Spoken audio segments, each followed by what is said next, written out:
বাংলায় একটা প্রবাদ আছে, যেখানে বাঘের ভয় সেখানেই সন্ধ্যা হয়। ব্রাজিলের মিডফিল্ড ছিল ব্রাজিলের সবচেয়ে দুর্বলতম জায়গাগুলোর একটি, আর সেখানেই ব্রাজিলের সবচেয়ে বড় তারকা ব্রুনো গিমারেজ 2 মাসের একটা লম্বা ইনজুরিতে ব্রাজিল দল থেকে ছিটকে গিয়েছেন। আগামী মার্চের কলাপেও আমরা তাকে ব্রাজিল দলে দেখতে পাবো না। এখন প্রশ্ন হচ্ছে, ব্রাজিল কি ফ্রান্স এবং ক্রোয়েশিয়ার বিপক্ষে অন্ততপক্ষে দাঁড়াতে পারবে? যেই মিডফিল্ডটা ব্রাজিলের কাছে আসে সেটা দিয়ে কি এই টপ দলগুলোর বিপক্ষে আসলেই কম্পিট করা পসিবল? আর সবচেয়ে বড় প্রশ্ন হচ্ছে, ব্রুনো গিমারেজের রিপ্লেসমেন্টটাকে, তার বিকল্প তো খুঁজতে হবে। এই সমস্ত প্রশ্নের উত্তর খোঁজার চেষ্টা করবো আজকের ভিডিওতে। যারা চ্যানেল নতুন আছেন অবশ্যই সাবস্ক্রাইব করে দিন, আমাদের ফেসবুক পেজে নতুন হলে অবশ্যই ফলো করতে ভুলবেন না। আরেকটা জিনিস আমি সাধারণত কখনোই বলি না, যদি আপনার ভিডিওটা ভালো লাগে অবশ্যই অন্যান্য ব্রাজিল ফ্যানদের কাছে ভিডিওটা শেয়ার করতে ভুলবেন না। আর আমার সাউন্ড শুনে বুঝতেই পারছেন সামান্যতম অসুস্থতা রয়েছে, এই জন্য মাফ চেয়ে নিচ্ছি আগে থেকে। চলুন শুরু করা যাক। ব্রাজিলের বর্তমান বিশ্বকাপ সাইকেলের সবচেয়ে সেরা মিডফিল্ডার ছিলেন ব্রুনো গিমারেজ। এই দলটাকে মূলত মিডফিল্ডে সবচেয়ে বেশি ক্রিয়েটিভিটি যে প্লেয়ারটা দিয়ে আসছিলেন তিনি ছিলেন এই ব্রুনো।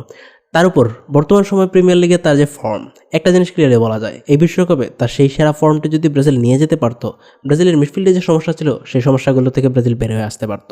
কিন্তু সবসময় ভাগ্য ব্রাজিলের ফরে থাকবে এরকম তো হতেই পারে না। কিন্তু বিশ্বকাপ আসবে, ব্রাজিল জাতীয় দলে ডাক আসবে, সেখানে ব্রাজিলিয়ান প্লেয়াররা ইনজুর্ড হবেন না, এরা তো হতেই পারে না। নিউক্যাসলের হয়ে তার লাস্ট ম্যাচে ব্রুনো গিমারেজ একটা বড় ইনজুরির শিকার হয়েছেন। তিনি হ্যামস্ট্রিংয়ে একটা বড় মাসেল ইনজুরিতে আক্রান্ত হয়েছেন এবং এই ইনজুরির কারণে তার মিনিমাম 2 মাস এবং সর্বোচ্চ 3 মাস পর্যন্ত মাঠের বাইরে থাকতে হবে। অর্থাৎ এই সিজনটা অলমোস্ট তার ফিনিশ বললেই চলে। মার্চের কলাপে তার চান্স পাওয়ার তেমন কোনো সুযোগ নেই। অর্থাৎ ফ্রান্স এবং ক্রোয়েশিয়ার মতো দুটি হেভিওয়েট দলের বিপক্ষে ব্রাজিল একমাত্র ক্যাসিমিরো ছাড়া আর কোনো ফর্মিডেবল মিডফিল্ডার নিয়ে যাবেই না। এটা আসলে অদ্ভুত একটা ব্যাপার। এখানে কার্লো আনচেলত্তির কাছে একটা বড় সুযোগ রয়েছে।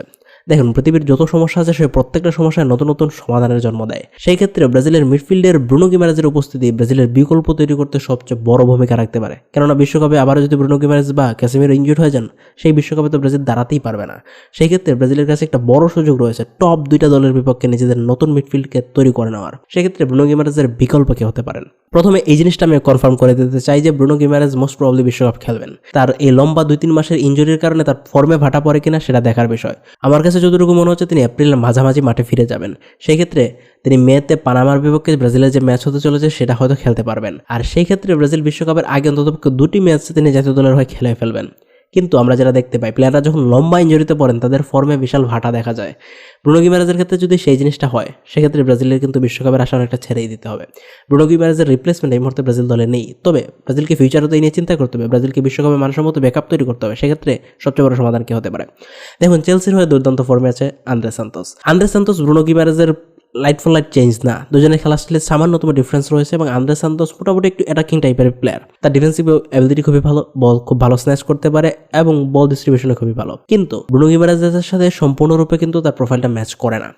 তারপর আন্দ্রে সান্তোস ব্রাজিলের নেক্সট কলাপে ফ্রান্স এবং ক্রোয়েশিয়ার মতো টপ 2 দলের বিপক্ষে খুব ভালো একটা অস্ত্র হতে পারে। কারণ আনচেলত্তি যদি ব্রাজিলের এই পারফেক্ট মিডফিল্ডারকে ব্রাজিল দলে ফিট করাতে পারেন, সেই ক্ষেত্রে ব্রাজিল কিন্তু মানসম্মত সেই ব্যাকআপটা পেয়ে যাবে যেটা তাদের বিশ্বকাপে প্রয়োজন। তার উপর ব্রাজিল যদি 3 জন মিডফিল্ডে খেলে, সেক্ষেত্রে থার্ড মিডফিল্ডারকে হবেন, এই নিয়ে আমাদের সবারই দুশ্চিন্তা থাকে। সেই সমস্যার সমাধানে কিন্তু আন্দ্রে সান্তোস হতে পারেন। তাহলে ফ্রান্স এবং ক্রোয়েশিয়ার বিপক্ষে ব্রাজিলের যে ম্যাচ হতে চলেছে সেখানে ব্রুনো গিমারেজের বিকল্প হিসেবে প্রথম যে চয়েসটা হতে পারে সেটা হচ্ছে আন্দ্রে সান্তোস। সেকেন্ড চয়েস কে হতে পারে? সেকেন্ড চয়েস হিসেবে আমরা আটালান্টার এডারসনের কথা বলতে পারি। এডারসন কিন্তু কনসিস্টেন্ট একজন পারফর্মার এবং ব্রুনোর সাথে মোটামুটি তার প্রোফাইলের মিল পাওয়া যায়। ডিফেন্সিভলি খুবই ভালো, অ্যাটাকিং স্টাইলেও কিন্তু খুবই ভালো খেলতে পারে। সো মোটামুটি কাছাকাছি একটা মিল পাওয়া যায়। মোটামুটি যেহেতু এডারসন কনসিস্টেন্ট পারফর্ম করেছে, সো এডারসনকে দিয়ে কাজ চালিয়ে দেওয়া যেতে পারে। তবে সেটা আন্দ্রে সান্তোসের মতো ওই লেভেলের হবে না। লাস্ট মিডফিল্ডকে নিয়ে বানানো একটা ভিডিওতে আমি ডগলাস লুইসের নাম মিস করেছিলাম। এর একটা বড় কারণ ছিল ডগলাস লুইস জুভেন্টাসে জয়েন করার পর ব্রাজিল জাতীয় দলের সার্কিট থেকে অনেকটা দূরে চলে গিয়েছিল, কিন্তু আবারও সে অ্যাস্টন ভিলাতে ফিরে আসার পর আবার রেগুলার পারফর্ম শুরু করেছে। সেক্ষেত্রে ডগলাস লুইস কিন্তু ব্রাজিলের মার্চের কলাপে একটা বড় তুরুপের তাস হতে পারে। ব্রুনো গিমারেজের খেলার স্টাইলের সাথে তার কিন্তু মোটামুটি একটা মিল পাওয়া যায় এবং ব্রুনো গিমারেজের পজিশনটা সে কিন্তু ভালো মানিয়ে নিতে পারবে। ক্যাসিমিরো এবং ডগলাস লুইসের এই জুটি কিন্তু ব্রাজিল চাইলে মার্চের ফ্রান্স এবং ক্রোয়েশিয়ার বিপক্ষে ইউজ করতে পারে। দেখুন, এই বিশ্বকাপের আগে কিন্তু ব্রাজিল টপ কিছু ম্যাচ পাচ্ছে এবং প্রত্যেকটা ম্যাচে নিজেদেরকে ঝালিয়ে নেওয়ার সুযোগ পাচ্ছে। এই ঝালিয়ে নেওয়ার সুযোগের ক্ষেত্রে ফ্রান্স এবং ক্রোয়েশিয়ার মতো টপ 2 দলের বিপক্ষে যে প্লেয়াররা পারফর্ম করবেন তারা অবশ্যই ভালো প্লেয়ার এবং জাতীয় দলে তারা মানিয়ে নিতে পারবেন। সেক্ষেত্রে ডগলাস লুইসের দিকে আমাদের নজর থাকবে। এই 3টা রিপ্লেসমেন্টে আপাতত ব্রুনো গিমারেজের রিপ্লেসমেন্ট হিসেবে নেক্সট কলাপে ব্রাজিল ইউজ করতে পারে। তবে একটা জিনিস ক্লিয়ার, ব্রাজিল ফ্রান্স এবং ক্রোয়েশিয়ার বিপক্ষে যে এজ নিয়ে ম্যাচটা শুরু করার কথা ছিল সেখান থেকে ব্রাজিল অনেকটাই দূরে চলে এসেছে।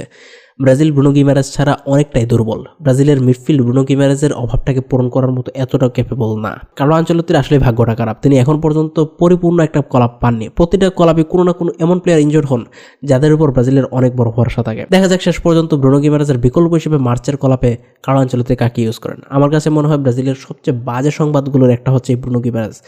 আগামী বিশ্বকাপে ব্রাজিলের সবচেয়ে বড় দুশ্চিন্তার ইস্যু হতে পারে যদি তিনি শেষ পর্যন্ত ফর্মে ফিরতে না পারেন। আপনার মতামত কমেন্টে জানিয়ে দিন। এর পরবর্তীতে কোন টপিকে ভিডিও দেখছেন সেটা কমেন্টে জানাতে ভুলবেন না। Thank you for watching this video.